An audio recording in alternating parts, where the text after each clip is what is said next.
క్షేత్రంలో జగన్నాథుడు ఎలా వెలిశాడు? మనకి ఆసక్తికరంగాను ఆశ్చర్యకరంగాను ఆ విగ్రహాలను చూసినప్పుడు కనిపిస్తుంది. మామూలుగా ఎక్కడైనా కూడా మనకి రాతి విగ్రహాలు కనిపిస్తాయి, కానీ పూరీ క్షేత్రంలో చెక్కతో చేసినటువంటి విగ్రహాలు. ఎక్కడ చూసినా మనకి దేవతా విగ్రహం పూర్తిగా అన్ని అవయవాలు ఉన్నట్టు సాకారంగా మనకి కనిపిస్తుంది. కానీ జగన్నాథుడికి అలా ఉండకుండా కేవలం ముఖము మెడభాగం మాత్రమే మనకి కనిపిస్తాయి. అలా ఎందుకు చెక్క విగ్రహాలని పెడతారు? అలా ఎందుకు పూర్తిగా అవయవాలు లేకుండా ఆ విగ్రహాలు ఉంటాయి? మళ్ళీ మూల విగ్రహాన్ని కూడా 12 సంవత్సరాలకి ఒకసారి మార్చేస్తూ ఉంటారు. ఎందుకలా మారుస్తారు? చెక్కతోనే తయారు చేయటానికి కారణం ఏమిటి అనేటువంటి విషయాలు మాత్రం ఆధునిక యువత తెలుసుకుని తీరాలి. పూర్వం ఇంద్రద్యుమ్నుడు అనేటువంటి ఒక రాజు ఆ ప్రదేశాన్ని పరిపాలిస్తూ ఉండేవాడుట. ఆయనకి కలలో భగవంతుడు కనిపించి, నువ్వు రేపు పొద్దున్నే సముద్ర తీరానికి వెళ్ళు, అక్కడి నుంచి ఒక వృక్షం కొట్టుకుని వస్తూ ఉంటుంది, దాన్ని తీసుకునిరా, నీ దగ్గరికి ఒక శిల్పి వస్తాడు, అతని చేత విగ్రహాలు తయారు చేయించు, ఆ తర్వాత నన్నిక్కడ ప్రతిష్టాపన చేయమని చెప్పేసి ఆయనకి స్వప్నంలో భగవంతుడు చెప్పాట. ఆ తర్వాత కొంతమంది ముఖ్యమైనటువంటి వ్యక్తుల్ని తీసుకుని మరుసటి రోజు ఆయన సముద్ర తీరానికి వెళ్ళాడుట. కలలో చెప్పినట్టుగానే, ఆయన కలలో చూసినట్టుగానే ఒక ఎండిపోయినటువంటి ఒక వృక్షం సముద్రంలో కొట్టుకు వచ్చి ఆ ఒడ్డున నిలిచి ఉందిట. ఆశ్చర్యం వేసిందిట. అయితే చెప్పేది ఏమిటి అంటే, అంతకుముందు ద్వాపర యుగంలో అంతంలో కృష్ణ నిర్యాణం జరిగిన తర్వాత ఎప్పుడైతే అంత్యక్రియలు జరిగాయో ఆ కృష్ణ శక్తి వచ్చి ఈ వృక్షంలో ఆ శక్తి నివిడీకృతం ఉంది, కృష్ణుడు ఇందులో ప్రవేశించాడు అనేటువంటి మాటను చెప్తారు. ఆ తర్వాత ఆ వృక్షాన్ని అక్కడ ప్రత్యేకమైనటువంటి ఒక రథంలో ఆయన రాజభవనానికి తీసుకుని వచ్చాట. ఆ రాజభవనానికి తీసుకొచ్చిన తర్వాత ఈ విగ్రహాన్ని ఎలా తయారు చేయాలి, శిల్పి ఎవరు వస్తారు అని ఆయన అనుకుంటూ ఉన్నట్ట. ఆ సందర్భంలో ఒక శిల్పి అక్కడికి వచ్చాట. ఇవన్నీ కూడా భగవన్ నిర్దేశం ప్రకారం జరిగాయి కదా. వచ్చి ఆయన చెప్పాట, మీ దగ్గర ఒక వృక్షం ఉందని తెలిసింది, సముద్రం నుంచి తీసుకొచ్చారని తెలిసింది, దానితో నేను శిల్పాన్ని తయారు చేస్తాను, కాకపోతే నేను కొన్ని షరతులు పెడతాను, దానికి మీరు అంగీకరించాలి అన్నారుట. ఇదంతా దైవ సంకల్పంగా జరుగుతోంది కదా. రాజుగారు సరేనన్నట్ట. ఆ తర్వాత ఏం చెప్పాట, నాకు కొన్ని గదులు ప్రత్యేకంగా కేటాయించండి, ఈ వృక్షాన్ని నేను అందులోకి తీసుకుని వెడతాను, నియమనిష్టలతో ఉంటాను, తలుపులు వేసుకుంటాను, ఎట్టి పరిస్థితిలో ఎవరు తలుపులు కొట్టి తలుపులు తెరవకూడదు, ఎప్పుడు తలుపులు కొట్టి తలుపులు తెరుస్తారో అప్పుడు నేను శిల్పాన్ని తయారు చేయడం ఆపేస్తాను, వెళ్ళిపోతానని చెప్పాట. సరే అలాగే అన్నారు.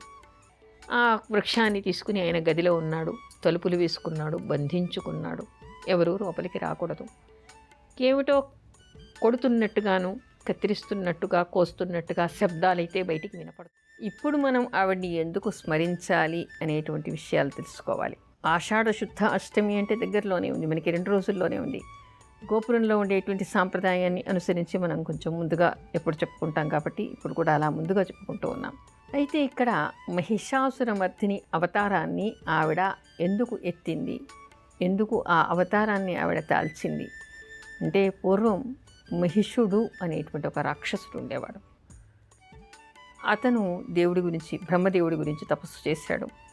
తపస్సు చేసిన తర్వాత ఏం వరాన్ని కోరాడంటే, మరణం లేని వరం కావాలి అన్నట్ట. పుట్టిన వాళ్ళందరికీ గిట్టక తప్పదు కాబట్టి ఆ వరం ఎవరికి ఇవ్వడానికి వీలు కాదు, ఇంకేదైనా కోరుకో అన్నట్ట.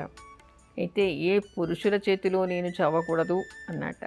అతని ఉద్దేశం ఏమిటంటే, స్త్రీలంటే చాలా అబలలు, బలహీనులు, స్త్రీల చేతుల్లో చచ్చే అవకాశం లేదు అని అతను భావించాడు. సరే అని చెప్పేసి బ్రహ్మదేవుడు పురుషుల చేతుల్లో నీకు మరణం ఉండదు అనేటువంటి వరాన్ని ఇచ్చాడు. వరగర్వంతో, తపశ్శక్తితో అతను దేవతలను కూడా హింసించడం మొదలుపెట్టాడు. ఇంద్రుడి మీదికి కూడా యుద్ధానికి వెళ్ళాడు. అతనికి అసలు ఉచ్చనీచాలు లేకుండా ప్రవర్తించడం, అసలు ఏ విధంగా ఉండకూడదో ఆ విధంగా అంత దుర్మార్గంగా ప్రవర్తించడం మొదలుపెట్టాడు. దేవతలంతా అమ్మవారిని మొరపెట్టుకున్నారట. ఆ దేవతలకి ఉండేటువంటి ఒక్కొక్క దేవతకి ఒక్కొక్క ఆయుధం ఉంటూ ఉంటుంది. ఆ ఆయుధాలు వారి శక్తినంతా కూడా అమ్మవారికి ప్రవేశించజేశారుట. అమ్మవారు అష్టభుజాలతో దేదీప్యమానంగా వెలుగుతూ అక్కడ ప్రత్యక్షమైంది. ఆ తర్వాత శుంభనిశుంభులని, దుర్గాసురుణ్ణి, చండముండుల్ని ఇలాంటి రాక్షసులందరినీ కూడా ఆవిడ సంహారం చేసింది. ఆ తర్వాత మహిషాసురుణ్ణి కూడా ఆవిడ సంహరించింది. సంహరించిన తర్వాత దేవతలంతా కూడా పూల వర్షాన్ని కురిపించారుట ఆకాశం నుంచి. ఆవిడని ఎలుగెత్తి స్మరణ చేశారుట, ఆవిడని స్తుతించారుట.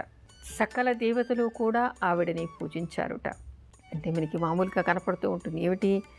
లలితా సహస్రనామాల్లో కనపడుతూ ఉంటుంది. కుమారగణ నాథాంబ తుష్టి పుష్టిమతి ధృతి శాంతి స్వస్తిమతి కాంతి నందిని విఘ్ననాశిని అని సకలాన్ని, తుష్టిని, పుష్టిని, మేధస్సును అన్నిటినీ కూడా ఇవ్వగలిగినటువంటి శక్తి ఆవిడది. తుష్టి, పుష్టి, మతి, ధృతి అంటే మతిని ఇస్తుంది, ధృతిని, స్థిరత్వాన్ని ఇస్తుంది.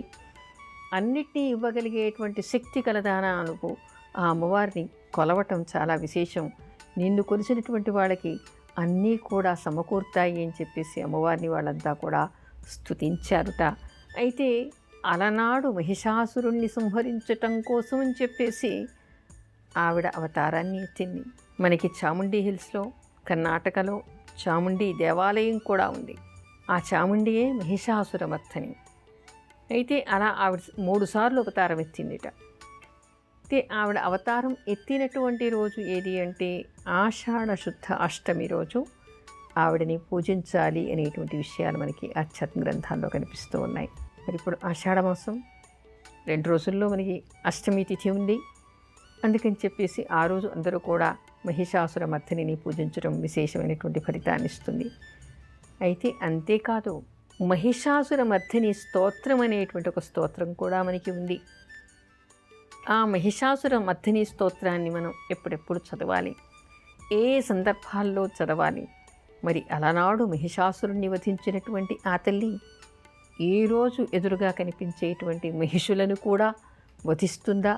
కనీసం వాళ్ళ పీడని మనకి దూరం చేస్తుందా అనేటువంటి సందేహం చాలామందికి రావచ్చు. ఖచ్చితంగా చేస్తుంది.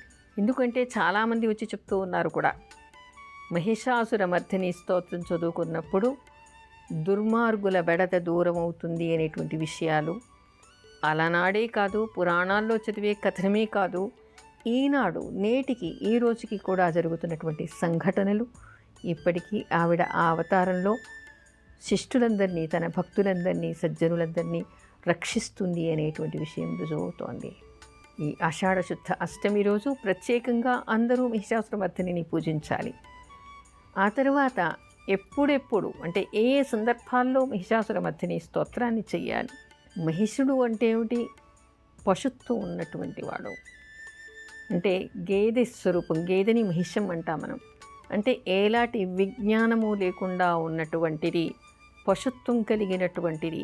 అసురుడు అంటే అసుర గుణాలు, రాక్షస గుణాలు కూడా అందులో మిళితం అయ్యాయి అనుకోండి.